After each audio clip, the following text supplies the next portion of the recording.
Good morning, everyone. Welcome. Let me just take a moment here and pull up a different page so I can make sure to see all of your questions. So, welcome everyone to a very special Facebook Live. Today, we are going to talk about the 2022 hurricane season and what we are forecasting for this hurricane season. There we go. All right, so I'm getting a little feedback in my microphone. That's okay. A little bit of a brief. Oh, I know what it is. Hold on one second.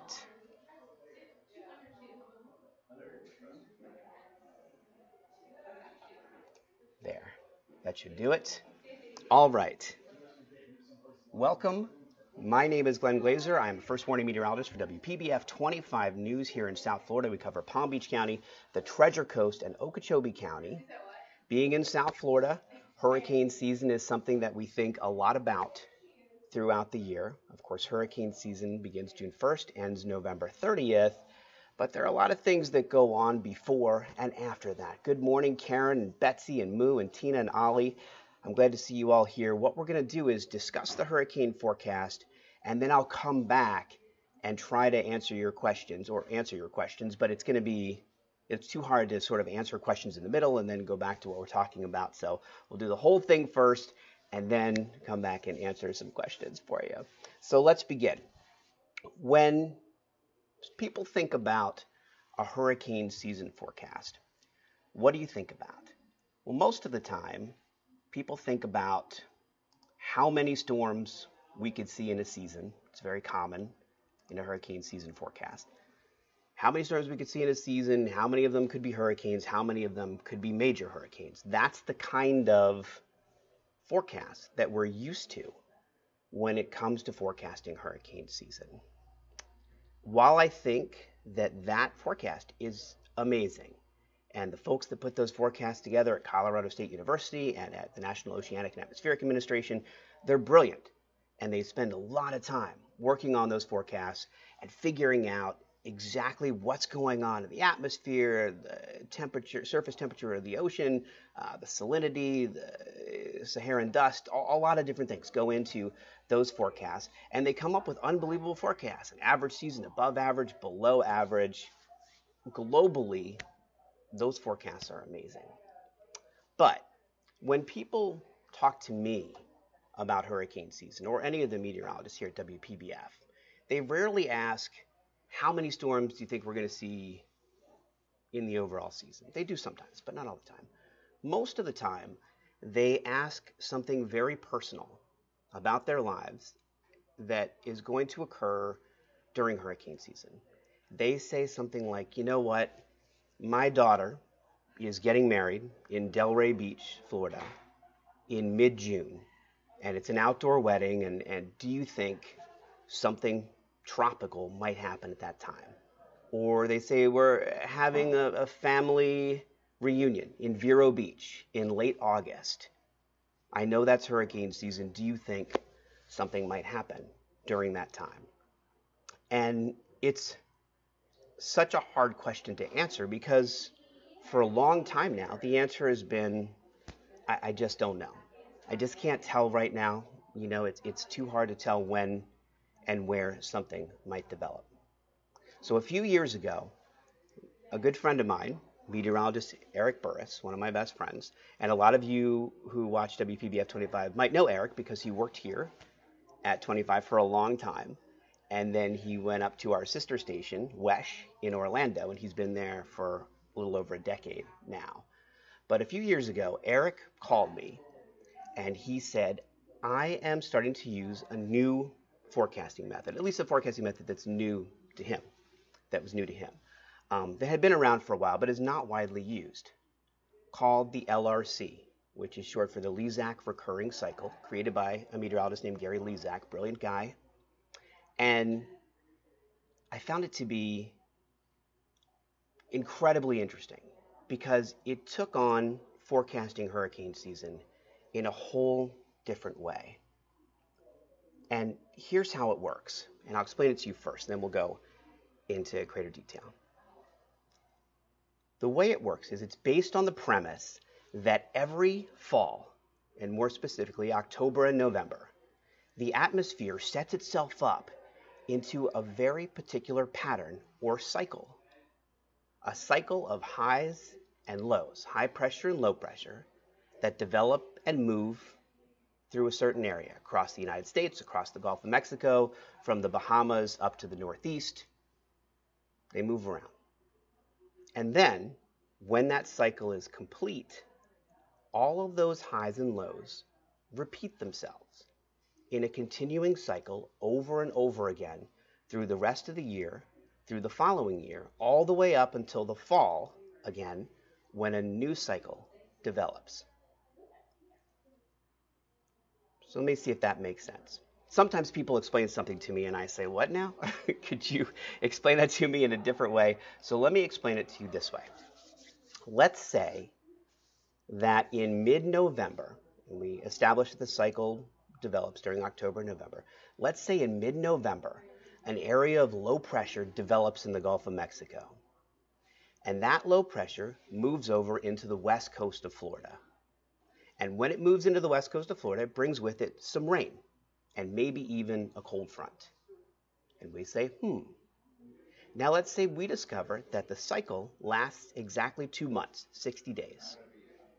So mid-November, we see that low pressure movement on the west coast of Florida.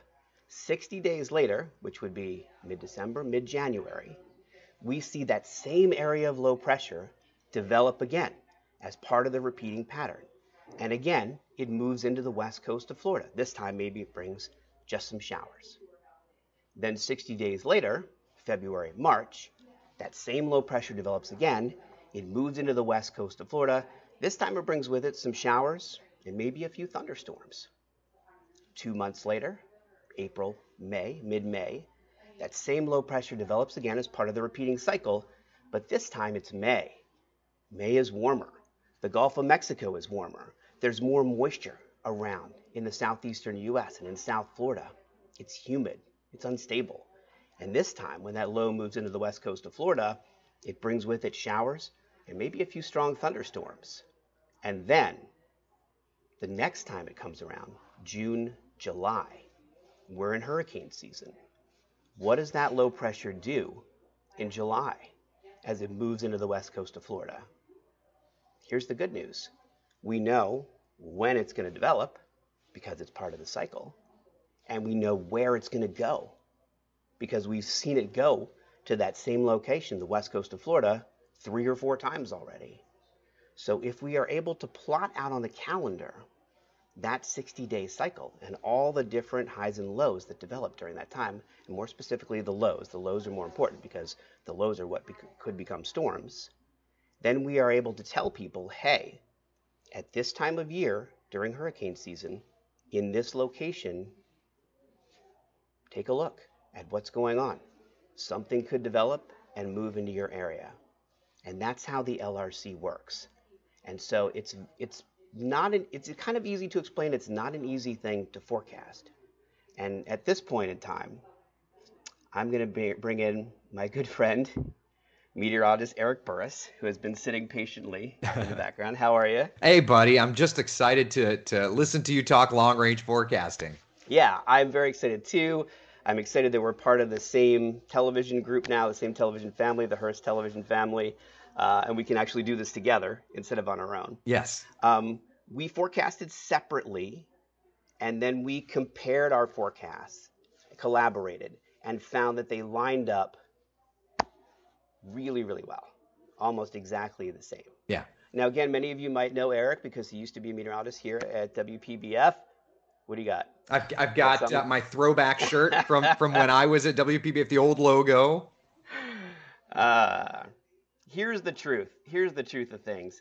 Eric and I talk way too much on the phone because we're complete weather nerds, and it's to the point now where I'm sure that your wife is the same way. When my phone rings, my wife doesn't even look up. She goes, "Tell Eric we said hi." Yeah. Just like it's that kind of thing. And the thing about the LRC is that it develops in October and November, so we have to work through the holidays to figure it out. So like we're on the phone Thanksgiving and Christmas and all through the holidays, and it's looking at every day of the cycle and every layer of the atmosphere and figuring out what's going on. It's a lot of work, but it's so worth it in the end. Well, and what's so interesting too is the fact that it's relatively quiet season for us Florida meteorologists, but we are so keyed into every little storm system, every little blip, every little shower and thunderstorm complex, because during those months of October and November, it's logging time. That's when we're taking those notes to watch them recycle over and over again, which then goes into this all important hurricane season forecast. Yeah, it's incredible. And I think obviously whenever you present something new to people, there's always some skepticism like, well, wait a minute, how is this possible? Why isn't this used more often if it's so accurate? So I thought maybe we would do let's first of all take a look at the number of storms we could potentially see this year. And this is something that a lot of people are used to seeing, this kind of forecast where we estimate the number of storms, how many could be hurricanes, how many could be major hurricanes. This particular year is a little peculiar because we're in the third year of a La Nina, which is the cooling of the Pacific waters. And typically in a La Nina year, you see more storms develop during the Atlantic hurricane season. But when you have 3 years in a row, the third year of a La Nina tends to be a little lower when it comes to the number of storms that develop. Yeah, one thing that was so interesting is going back and doing research. This has happened in the last 30 years 4 times. So 4 times have we had these 3 La Ninas kind of back to back to back to back. And each and every time that third season trended at average or even below average, frankly. Yeah. So that's a big indicator, I think, looking ahead to our 2022 season. I think that's fascinating too. Well, I mean, and it's not easy to get a little lower than the last 2 seasons because the last 2 seasons 2020 was the most active hurricane season on record, 30 named storms in 2020. And when we look, I want to look at 2020. Yep. Because I think that is when I really started to get into the LRC. You had been forecasting for a few years using it. And I thought, holy cow. So this is your forecast. The red lines are where you had outlined in 2020 where you thought storms would develop. And what I thought when you first put this out, I thought what was really interesting about it is you didn't put the Florida Peninsula as a hotspot. And most people would say, well, wait a minute now. Florida sticks out like a sore thumb. It's out in the Atlantic. It's in the Gulf of Mexico. The Caribbean is just south of it. Florida would always be a hotspot for landfalls, for storms. Yeah. So you highlighted the areas from the Carolinas up to the mid-Atlantic states, and then from basically the Big Bend part of Florida all the way over to the Texas coast. But you didn't highlight the main part of the Florida Peninsula that year using the LRC. And people were like, are you crazy? Well, I mean, what, And if you think to the fact that that was the busiest hurricane season on record, and if I were to tell you, Glenn, hey, busiest hurricane season on record, and Florida's not going to get hit, I guarantee you'd say, probably wrong. Right. But if you look on this map, I'm going to bring it up full again. The little circles you see with the numbers in them, those are tropical storms and hurricanes that made landfall that year. The busiest season on record, not a single one of those touched the main part of the Florida Peninsula. And that is, I think this graphic tells it all when it comes to the accuracy of the LRC. I mean, that many storms. You did this forecast the same time we're doing it in March. Yeah, right? It was a March issue. And frankly, It was mid-February it was done, but it was presented in March to the public, you know. But it all goes back to that idea of you look to the past to know what will happen in the future. And for some, that's simple to understand. For others, it's chaos. But there is organization to the chaos. That's what we have learned Right. over the last few. I have learned personally over the last few years. You have learned personally, and this Right. goes back to being studied in the 1940s. So there is a long list of study in this. There was a gentleman in the 1940s that, toward the end of his meteorological career, started picking up on these cycles. He passed away, and this was, of course, before the satellite era. Then you fast forward to the 1980s, and this is called the LRC. LESAC is the L, LESAC's recurring cycle. Gary LESAC observed while in college in Oklahoma a big winter storm system that moved through in, I believe it was November. And he kind of, that's a weird thing, right? Then you fast forward a couple of months or however long that cycle was, and it happened again, almost identically. And ever since then, Gary LESAC has been this proponent studying. He's been peer-reviewed and has published paperwork on this. But it's one of those things that it's so unique that it's taking a little while to come off in the meteorological community. Right. Right. All right, I know people are itching here. I can see some comments. They want to get to this year's forecast. Let's go ahead and bring up our hotspots for this year. And you will see right away, I'll bring these graphics up full so you can all see them. Right away, the Florida Peninsula is a hotspot this year for what we observed as the cycle developed in October, November, and this year a little bit in early December as well. The other hotspot, the Carolinas, South and North Carolina, and heading up toward Virginia there, also a potential hotspot this season. Let's get down to business and get right into what we saw this year. During October, November, and the beginning of December, we saw 5 things that really caught our interest. 5 indicators, we call them, of areas of low pressure that could potentially redevelop during hurricane season and become something that we need to pay very close attention to. And there you see all 5 of them right there. We can go a little bit chronologically here for the ones that we think show the strongest indicators. October 9th, all right? So October 7th through 9th, and I have my laptop next to me because I took so many notes. I want to make sure that I put everything in perspective. October 9th, we saw an area of low pressure develop to the east of Florida, and then it moved up along the Carolinas, where basically, Eric, it just kind of exploded right there, right off the You coast of can the really Carolinas. see it right there as Yeah, it's firing up and it's getting stronger. And so with the LRC, you're not just looking at where the storms are moving, but you're also looking at kind of where do they hit that peak potential. So that's definitely a big indicator for this upcoming hurricane season, Glenn. so we made that a hot spot right in there. You saw that on the big map. Here it is closer up. When will that low pressure return and potentially become something that the Carolinas will have to deal with? Based on the LRC and the 64-day cycle that we deciphered, that low will return in late June and again in late August. So during those time periods, this part of the country needs to pay close attention to what's happening in the tropics. Of course, all of hurricane season, you should pay attention to what's Yeah. happening. But specifically from what we saw in the LRC, late June, late August, that low could come back again and be something tropical. And I think that window in particular of late June and late August is a window that we will want to circle on our calendar. Seriously, circle it on your Yeah, calendar because this was only one of like 2 or 3 big kind of things that happened in that same time frame, Glenn. yeah.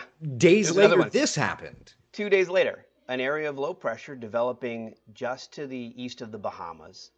That moves up right along the east coast of Florida.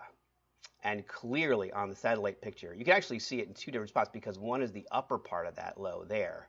Yeah, and the other part is the low that's closer to the surface low. So if those 2 things line up during hurricane season, then you have a really powerful storm that could develop. And that's why we have highlighted in red as a potential landfall area, hotspot, the east coast of Florida. That low returning in late June and again in late August, very similar to the low up on the Carolinas because they formed within a couple of days of each other. So we'll need to watch the east coast of Florida during this time frame.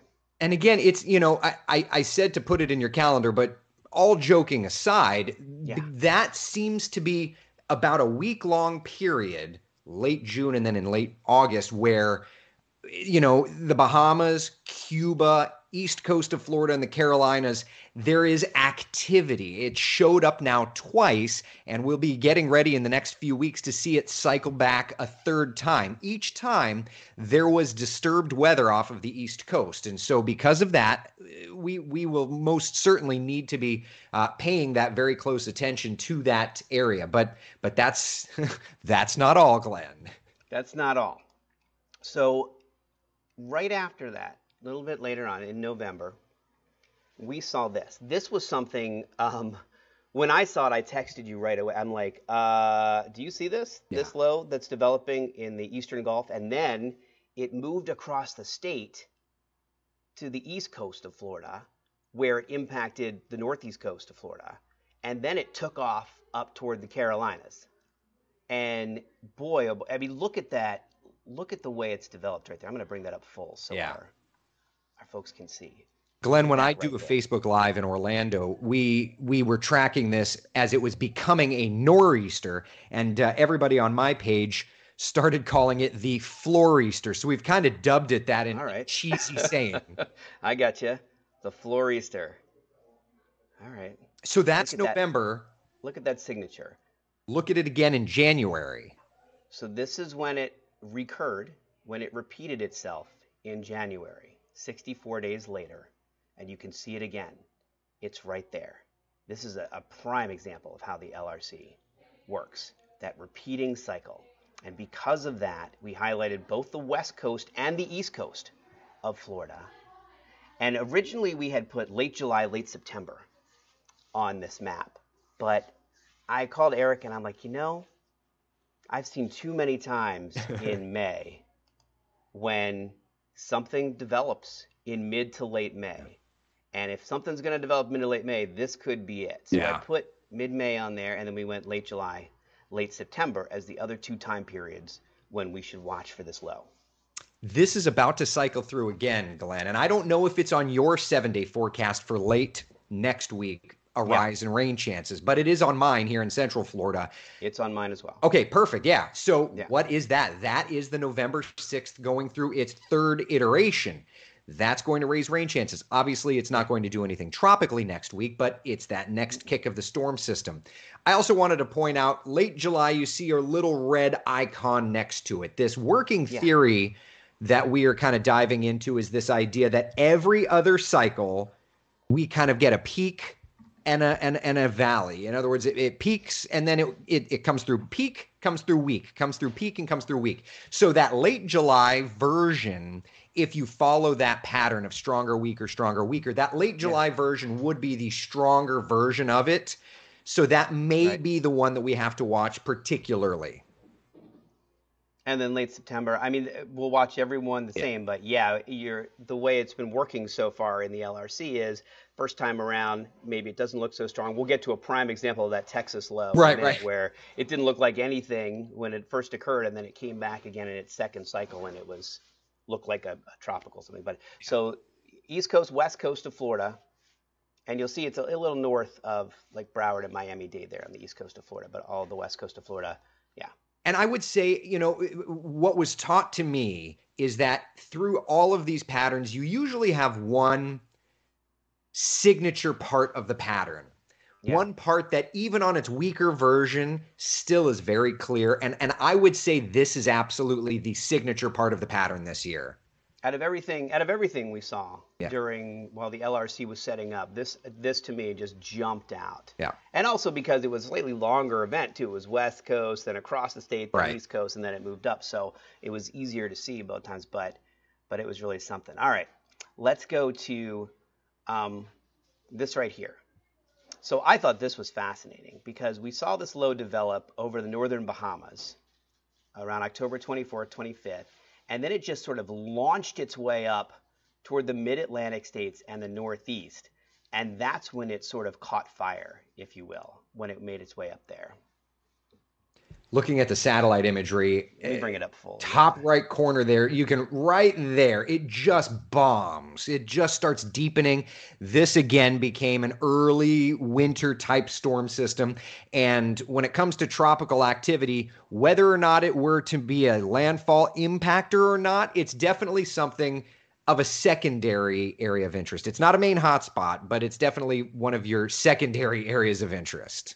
And I know, I mean, my friends, my family there that went through Hurricane Sandy in this part of the country, from New Jersey over to Massachusetts there. I mean, when they see something like this, their eyes are glued to the screen because of all the damage that Sandy did. Sandy was basically a Cat 1 by the time it made its way up there, and then a extra tropical. But that area is not built like Florida to handle those types of storms. So we're talking about this returning early to mid-July and early to mid-September. Yeah, one of the storms last year, Henri, made landfall, of course, in this same area. Right. And we didn't have it highlighted not because of the science. I mean, it showed up on the LRC. Right. But we didn't do these kind of secondary areas in the forecast last year. And this year we wanted to make sure to add that. So you've got your two main hotspots, and then there are two kind of secondary areas where it may graze it. It may come in. It's just another area and time frame of, hey, you're not a hotspot, but if there were something, we've seen indicators, this is where and this is when, just to kind of continue building on this forecasting theme. Because like everything else, it's evolving. We're getting better. We're understanding it better. We're able to track it better. And Glenn, it's just so exciting to have you, as a part of this long range forecasting. I've been dying to put this together because I think it's, like I said at the beginning of this Facebook Live, people come to me all the time and they say, I have this plan, or I'm thinking about doing this during hurricane season. What are the chances? And I hated never having an answer to that. And I could see the disappointment sometimes in their face when I couldn't give them an answer. This next one, this is the last one. This one just blew my mind because I saw it. It was a little area of low pressure that developed right along the southern Texas coast, northern Mexico, right in there. It looked like nothing. It was an area of low pressure. It definitely was lower pressure than the surrounding area. And so I marked it down in my notes, and I said, all right. So, and then it died like a day and a half later. It was barely there. It was there for like 2 days, maybe 3 tops, and just died. And then when it came back again in February, look at this. Let's circle it right there. It looks like a tropical system, doesn't it? Watch it. Watch the beginning loop. Here it comes. Ready? Right there. Right East Texas, southern Louisiana. I mean, that is something right there, that it was so much stronger. So the weak cycle was actually its first part of it, the first time it appeared. Then it got stronger the second. So if it gets weaker again when it comes back, then it could be stronger by the time we get to hurricane season. So we highlighted this as an area of interest, returning early to mid-June and again in mid-August. And that is pretty much our LRC forecast for this year. Let's take a look at all those hotspots again. So Florida, the East Coast and the West Coast of Florida. And again, we'll be repeating this this Facebook Live. You'll be able to see it on our Facebook page. It's going to be on our WPBF webpage also, and a complete article about everything we've talked about today, including the dates and the areas of interest. There you see the Northeast and down in the Texas area. This is a pretty incredible forecast. And a lot to pay attention to. It's so interesting because since I've started doing this and releasing it, everybody says, well, isn't Florida always a hot spot? We've addressed that. It is not. It is this year, though. 2 out of the 3 main indicators indicate Florida. So that's why we are hotspot number 1. And frankly, for the Carolinas, as that Florester works across the peninsula, there may be a version of it that scrapes against the Outer Banks, but you will see, and I guarantee you, if you're dialed into Glenn and the team, and you've written these dates down and you've kind of picked up on the motion of these storm systems, take note of this in your calendar, because that's what sold me on this was a colleague that tracks this and that taught me about this. He just started telling me, just circle these dates and write in Florida or write in this or write in that. And it was like a light bulb went off. And I mean, I've been in Orlando for 10 years before I was at WPBF in West Palm. I've been in the weather game for actually it is 20 years now. It was like the first time in my recent career that something just blew me away, because the reality of this is there. You can't fight it. It's how can you forecast this far down the line? Guess what? You can, by using the past. And that's just what is so wild about it. You know how obsessed I've been with it since you first heard about it, since you first explained it to me. So I am happy that we can finally bring this to the WPBF viewers and they can see what their summer might be. Now, there may be other things, we've mentioned this, that develop that didn't look like much to us while we were trying to decipher the LRC this year, and they could develop into something as well. But last year, 75% accurate with the LRC for everything developed and where it made landfall and the timing of each thing. I think that is just incredible. 75%. Sometimes our 7-day forecast isn't even that accurate, you know? Right. That is unfortunate sometimes, but yes. But I mean, granted, longer term forecasting is more broad strokes. So you have to understand, you know, because people are going to say, well, Glenn, when is it going to hit my house? And it's like, well, you have to take a step back for a minute. But being able to recognize these patterns is a huge key, you know, building your vacation plans around it, building, you know, just building in the idea of, okay, this time in this month, we may have to watch it closely. And then when it's happening, you're going to say to yourself, my gosh, that's actually happening. You know, there's actually something there. That's crazy. And every year when we finish this forecast, we have other meteorologists around the country email us and say, you know what? I've heard of this, but I'd like to know more about this. Yeah. And I think we're going to see that a lot this season too. Let's jump to some questions, because I do have to kind of get ready for the new newscast eventually here. Nobody's bugging me yet because we've only been on for a half hour. Pretty interesting. Is this info on your site? Lisa asks. Yes, it will all be on the site. In fact, it might be on there now. I haven't had a chance to look yet, but my friend Taylor, who's in charge of the web, she is going to post that. Everything Eric and I have talked about, all the different hot spots and the return dates for those lows, those will all be on there as well. Any October, especially 7th through 10th. So we saw that on the graphic. Christina wants to know about the 7th through the 10th. You can certainly take a look at that. The hard part about October is that the cycle is starting over again. Sometimes there's some leftovers from the previous cycle, but sometimes it's a brand new cycle with new highs and lows developing. Yeah, that's when we have to start watching. So that's difficult. One of our television stations in the Carolinas, when the LRC was presented, the news director said, well, I've got, I think it was her wedding anniversary. It's like her 25th wedding anniversary. What's going on October 9th or something? It's like, that's where we run into the news cycle, so we can't get in that deep. So this really just goes right up to about October. It takes you through about the peak of hurricane season.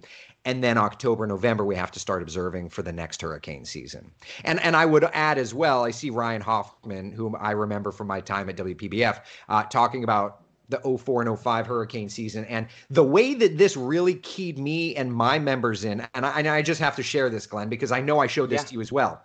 Yeah. Hurricane Charlie up in Orlando was our big storm, okay?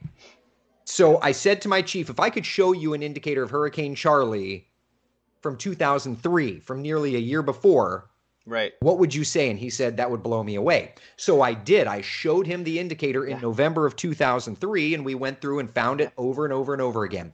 And Hurricane Charlie hit in August of 04, and he said, so theoretically there should have been one additional cycle before the new year starts. And I said, yeah. So I typed in, I think it was 47, whatever it was. And then boom, Hurricane Gene popped right up. It was like, I didn't even have to go looking. Mathematically, the next cycle from Charlie was Gene. Boom, just like that. There's Susie Brogan said, thank you to the LRC from Eric. I was able to advise my family from up north who were traveling to Florida. So I think she's talking about Yeah. a previous year. So a thank you to Eric. By the way, Eric does a great morning Facebook Live 7 days a week, right? You do it Yeah. every day, Yeah. called Coffee Talk at 8 a.m. And frankly, man, I don't know how you do it because, like me, you got two kids, full-time job, and yet 7 days a week. I mean, I'm lucky if I can take a breath during the week, but you find time to do it every single morning, and it's fascinating. I'm going to try to jump on Facebook Live more, uh, taking after you, and do a little more, especially during hurricane season, to keep people up to date with the LRC. Just do what we can. That's all it is. And Yeah, knowledge is power, right? So that's where the right. LRC comes in because, yeah, it's way early, but here we are in Florida, knowing that we are the hotspot. So in the back of your mind, maybe you actually do go to Publix or Aldi or whatever it is, or Trader Joe's and start picking up and Yeah, getting your hurricane supplies because this year the pattern is much more um, focused on us versus the Louisiana Gulf Coast or things like that. yeah. Sorry, I was jumping over to some other questions here. Uh, Neutral seasons can be just as active. Yeah, there's sometimes when, there's an El Nino. Adrian is mentioning this. Um, and it only takes one storm. That's what I know we say that a lot. It only takes one storm. Yeah. But it doesn't matter how busy or how not busy a season is. If that one storm that develops comes to your neighborhood, that's all you care about. Why does the cycle start in October? Mary would like to know. Yeah, that's a really good question. The working theory has to do with the sunset at the Arctic Circle. But again, that's just kind of this working theory. There are some indicators if you go into September. It's not like you just hit a hard line and it changes. There's a blurred area. I usually operate on October 10th being the first day of the new cycle. But like this year, for example, the Yeah, first system was actually the 7th, 8th, and ninth. You right. could see, and the easiest way that you could tell if it's new cycle or old cycle is should that be there already? If you've got it in Right. your calendar and Right. something's different, oh, that's already the new cycle there. Yeah. So yeah. That's how we figured a lot of it out this year too, but during that blurred line area. And then when the cycle came to an end around December 12th, Yeah. which was an unusually long, like, what was the cycle last year? Was it 40 some Last year days was or 45 days. 45 This days, year, right? 64. Yeah, so it was a much longer cycle this year. And then we finally started to see things like, oh wait, that kind of, I flip back through the pages, Yeah. or I'm on a computer, so flip back through the pages of what I saw in October, and I went, that looks very similar to this, and that's where we ended up Yeah. figuring out the cycle there. But Well, and that plays into the longer duration cycle plays into the overall idea of perhaps a more average season. That's yeah, definitely one of the indicators because it's not cycling as many times. Yeah. right, right. All right. Thank you so much to my good friend. I think we've covered a lot of the questions. Let me see if anybody else. Oh, somebody loves coffee talk. We love coffee talk. Look at you. You got a lot of fans popping up here. Well, wait, you talked about this on your coffee talk this morning, right? We did, yeah, we did, and I tried to get Glenn to join me on Coffee Talk this morning, but he was doing the dad thing, which is obviously much more important. So, but Yeah, well, well, you texted me, and I'm like, I got to get in the shower. I got to get to work. I know I can't jump on Coffee Talk right now. I really want to, but I wanted to get here early because I wanted to be on our 9 a.m. newscast with Vanessa to talk about this, and so maybe tomorrow, yeah. Coffee Talk. Oh, wait. Yeah, Saturday. Yeah, I could do that. Do the areas of tropical system development change through hurricane seasons? Does that play into the cycle at all? So Um, Go ahead. it doesn't necessarily. That's an interesting question, right? It is. Because the pattern is more of a where are they wanting to go, not where are they developing. So they could develop anywhere, but it's a matter of where do the doors open for them to Right. move.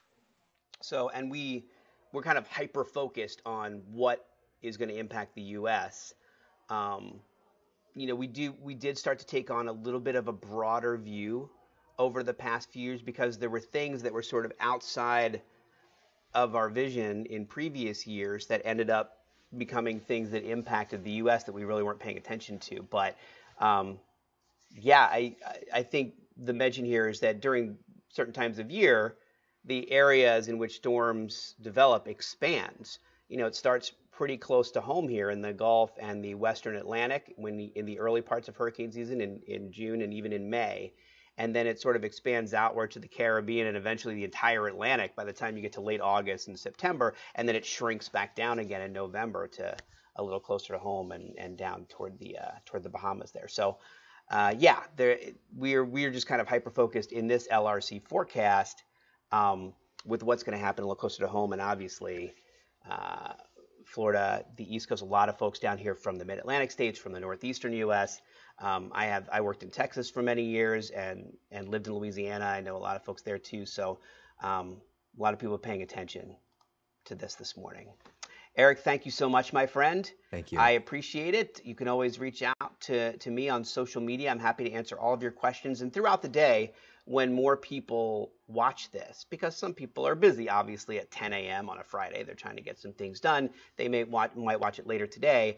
I'll be constantly monitoring it throughout the day, throughout the weekend, skimming down, answering questions. Feel free to send any questions my way that you might have about the LRC. Thank you, everyone, for joining us this morning. Goodbye, my friend Eric. I'm sure I'll talk to you like 10 more times today, but Look forward to it. all right, take care. Talk to you all later.